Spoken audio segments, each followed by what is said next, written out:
ఇతర గ్రహాలు కూడా వెళ్ళినప్పుడు కూడా శక్తి ఉన్నప్పుడు కూడా అందరినీ కలపడానికి ప్రయత్నం చేశాడు విశ్వశాంతి. మొట్టమొదటిగా పంచభూతాలు శాంతిగా ఉండాలని కోరుకున్న సనాతన ధర్మాన్ని మనం చక్కగా మేధావులు తీసుకెళ్తాం, మేధావుల్ని చైతన్యవంతం చేస్తాం. ప్రపంచ అధినాయకులైన మనస్సులు చక్కగా మంచి బుద్ధిమంచి వాళ్ళకి ప్రపంచాన్ని మేలు చేసే విధంగా ఉండాలని వ్యాపారంలో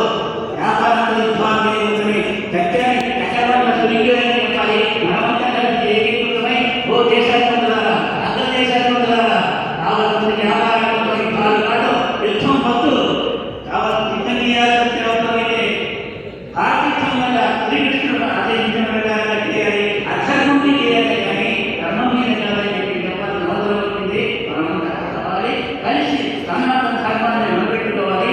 ఏ సంస్థ విప్రాభావాలను చెప్పిన సనాతన ధర్మం the people who are in Andhra belong to only one family. ఏక కుటుంబాన్ని సనాతనమైన ధర్మం ఈ ప్రపంచంలో ఎక్కడ లేదు.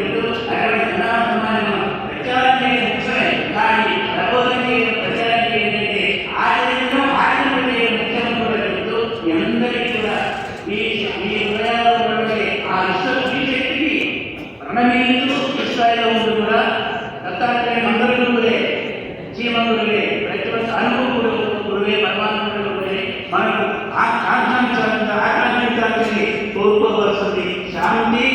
ప్రపంచాన్ని శాంతిగా ఉండేది ఎట్లా చేయాలి? ఎవరు నమ్మినా నమ్మకపోయినా భారతదేశంలో ప్రపంచం అంతా చూస్తున్నది.